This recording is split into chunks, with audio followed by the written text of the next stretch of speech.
तो अब conjugate of complex number देखते हैं और उनकी प्रॉपर्टीज। तो यदि कोई कॉम्प्लेक्स नंबर z है a प्लस बी आई, तो इसका कॉन्जुगेट जो है उसको हम रिप्रेजेंट करते हैं z बार लिख करके। z के ऊपर एक बार इस तरह से लगा देते हैं, ये z का कॉन्जुगेट हो गया। तो z का कॉन्जुगेट जो है वो क्या हो जाएगा, a minus B I. Basically जो इमेजिनरी पार्ट है उसमें यहाँ पे जो भी साइन है वो रिवर्स हो जाएगा, ठीक है।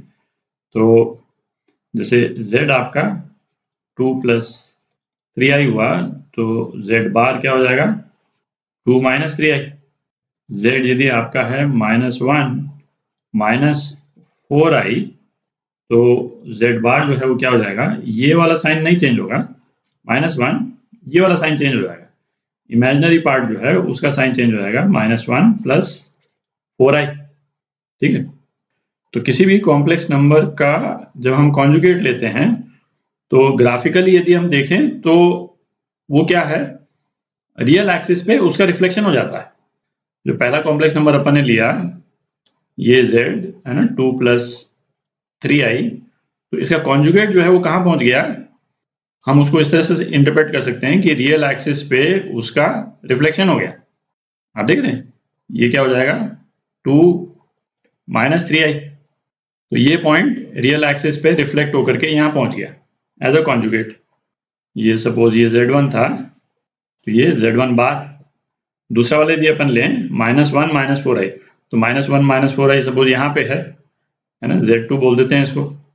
-1 माइनस 4i, तो इसका कॉन्जुगेट जब बनेगा तो हम इंटरप्रेट उसको इस तरह से करते हैं कि रियल एक्सिस पे रिफ्लेक्शन हो गया, तो ये पॉइंट यहाँ पहुंच गया, ठीक है। z2 बार यहाँ पहुंच गया -1 प्लस 4i के रूप में, ठीक है। तो अब कॉन्जुगेट्स की प्रॉपर्टीज देखते हैं। पहली प्रॉपर्टी, किसी भी कॉन्जुगेट का कॉन्जुगेट है ना ओरिजिनल कॉम्प्लेक्स नंबर हो जाता है। ऑब्वियस भी है ना, रिफ्लेक्शन का रिफ्लेक्शन, ठीक है। एक बार रिफ्लेक्ट हुआ फिर रिफ्लेक्ट हो गया, तो वही ओरिजिनल कॉम्प्लेक्स नंबर आ गया। सेकंड, कॉम्प्लेक्स नंबर को उसके कॉन्जुगेट से हम ऐड कर दें तो क्या आ जाएगा, twice real part of complex number, ठीक।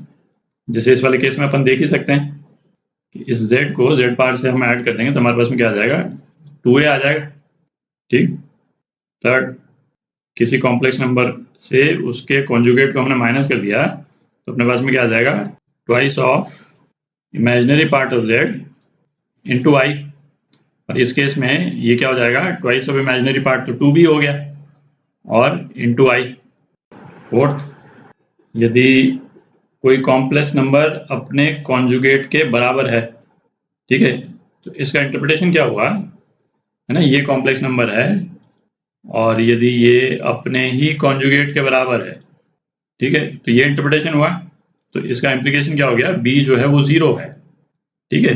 तो इसका मतलब ये कॉम्प्लेक्स नंबर में इमेजिनरी पार्ट है ही नहीं, ठीक है। तो इसका इंटरप्रिटेशन है complex number is purely real, ठीक है। अच्छा, फिर क्या, यदि किसी भी कॉम्प्लेक्स नंबर को हम उसके कॉन्जुगेट से ऐड कर देते हैं और यदि 0 आ जाए तो इसका इम्प्लीकेशन क्या हुआ, हमने इन दोनों को ऐड कर दिया z प्लस z बार, तो हमारे पास में क्या आता है, 2a आता है। इमेजिनरी पार्ट तो 0 ही हो गया है ना, तो 2a आता है। तो हमको क्या दे रखा है कि z प्लस z बार 0 है यदि, तो इसका इम्प्लीकेशन क्या हो गया, a जो है वो 0 है और ये जो कॉम्प्लेक्स नंबर है उसमें केवल इमेजिनरी पार्ट है। तो ये वाला कॉम्प्लेक्स नंबर प्योरली क्या हो गया, इमेजिनरी हो गया, purely imaginary. Next, complex number को उसके कॉन्जुगेट से हम मल्टीप्लाई कर दें तो क्या आ जाएगा, जो है ना, यहाँ पे कर देते हैं, इन दोनों को मल्टीप्लाई कर देंगे तो अपने पास में क्या आ जाएगा, a square plus b square आ जाएगा, दिख रहा, माइनस ए बी आई और प्लस ए बी आई तो एक दूसरे को कैंसिल आउट कर देंगे। शुरू का a स्क्वायर आ गया और ये माइनस बी स्क्वायर आई स्क्वायर, तो प्लस बी स्क्वायर, ठीक है। तो z z बार, तो ये क्या हो जाता है, a square plus B square, मतलब रियल पार्ट का स्क्वायर। इसको यदि यहाँ पे लिखें, real part of complex number का square plus imaginary part of complex number का स्क्वायर, ठीक है। नेक्स्ट, कोई भी दो कॉम्प्लेक्स नंबर्स हैं, उनका हम कॉन्जुगेट लें, वो किसके बराबर होगा? इंडिविजुअल कॉम्प्लेक्स नंबर्स के जो कॉन्जुगेट्स होंगे उनके सम के बराबर होगा। ठीक, अब यहाँ पे दो कॉम्प्लेक्स नंबर ले लें, a प्लस बी आई ले लें, और दूसरा कॉम्प्लेक्स नंबर ले लें z2c प्लस डी आई, और इसको चेक करके देख लें। ठीक है, स्ट्रेट फॉरवर्ड ही है, तो अपन कर नहीं रहे हैं इसको। फिर नेक्स्ट, z1 माइनस z2 का कॉन्जुगेट, ये भी z1 conjugate minus z2 conjugate होगा। ठीक है, आप चेक करके देख लें, है ना, इसमें ऊपर। नेक्स्ट, आपका z1 z2 के मल्टीप्लिकेशन का कॉन्जुगेट, ये किसके बराबर है? z1 conjugate into z2 conjugate. ठीक है, तो इसको अपन करके भी देख लेते हैं। z1 z2 जो है वो क्या आ जाएगा? z1 z2 ये क्या आ जाएगा? AC माइनस BD, ठीक है, plus AD plus BC into i, AD plus BC into i. ठीक है, ये आ जाएगा z1 z2। अच्छा, z1 z2 का कॉन्जुगेट ये क्या आ जाएगा? यहाँ माइनस हो गया तो AC minus BD minus AD plus BC into i. ठीक, अच्छा, इनके कॉन्जुगेट यदि सेपरेटली लेकर के हम मल्टीप्लाई करते हैं z1 बार इंटू z2 बार, तो ये क्या आ जाएगा? A minus B I into C minus D I.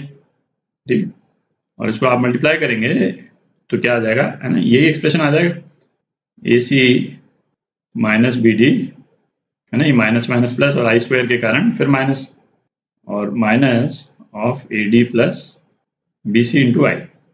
ठीक है, अच्छा, नेक्स्ट देखते हैं, 1 बाय z1 का कॉन्जुगेट वो किसके बराबर है? 1 बाय z1 कॉन्जुगेट। ठीक है, और इसको दूसरी तरह से यदि हम लिखना चाहें तो इसको क्या लिख सकते हैं? 1 बाय z1 जो है वो क्या होता था? z1 का मल्टीप्लिकेटिव इनवर्स, ये क्या लिखा हुआ है? z1 के मल्टीप्लिकेटिव इनवर्स का कॉन्जुगेट, और ये क्या लिखा हुआ है? ये लिखा हुआ है z1 कॉन्जुगेट का मल्टीप्लिकेटिव इनवर्स। ठीक है, किसी भी कॉम्प्लेक्स नंबर का मल्टीप्लिकेटिव इनवर्स क्या होता था? 1 बाय z होता था। ठीक है, तो वही चीज लिखी हुई है यहाँ पे, तो इसको प्रूव करते हैं। तो z1 को अपन a प्लस बी आई ले लेते हैं। z1 क्या हो गया है? a plus B I, 1 upon z1 ये क्या हो गया? 1 upon a plus B I हो गया। ठीक है, और इसको हम क्या बोलते हैं? z1 का इनवर्स भी बोलते हैं। और इसको हम किस तरह से एक्सप्रेस कर सकते हैं? ये अपन कर चुके हैं, जब अपन ने मल्टीप्लिकेटिव इनवर्स निकाला था तो ये क्या होता था? a upon A square plus B square minus b upon A square plus B square i, ये होता था। ठीक है, अच्छा, अपने को लेफ्ट हैंड साइड में क्या दे रखा है? z1 इनवर्स का कॉन्जुगेट, तो z1 इनवर्स का कॉन्जुगेट ये क्या हो जाएगा?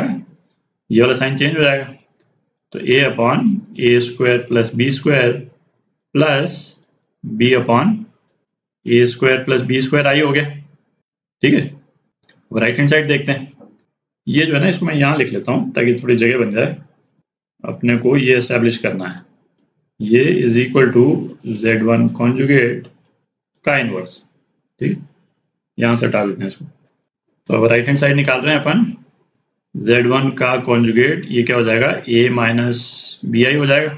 ठीक, अब इसका इनवर्स z1 कॉन्जुगेट का इनवर्स ये क्या हो गया? 1 upon a minus B I. ठीक, और ये क्या हो जाता था? Again A square upon A square plus B square, ये वाला साइन जो है वो रिवर्स हो जाएगा, तो इस वाले केस में क्या हो जाएगा? b अपॉन ए square plus B square into आई।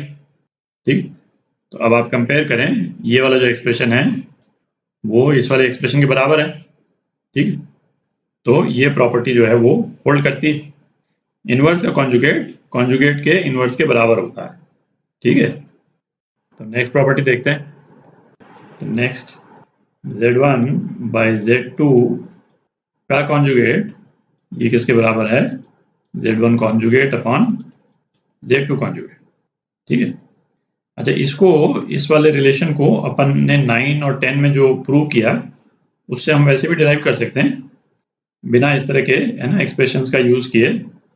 आप देखें जो लेफ्ट हैंड साइड जो है उसमें क्या लिखा हुआ है, Z1 बाय Z2 का कॉन्जुगेट।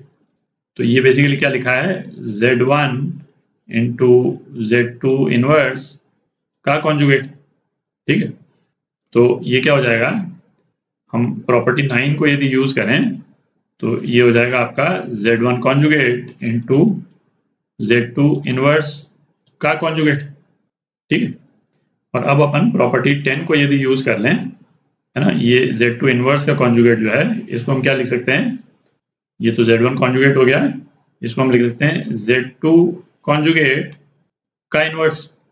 और Z2 कॉन्जुगेट का इनवर्स जो है वो क्या हो जाएगा, ये Z1 कॉन्जुगेट Z2 इनवर्स का कॉन्जुगेट 1 अपॉन Z2 कॉन्जुगेट, है ना, यही हुआ। तो ये क्या हो गया, Z1 conjugate upon Z2 conjugate हो गया। ठीक है। तो ये एक्सप्रेशन आपका प्रूव हो गया।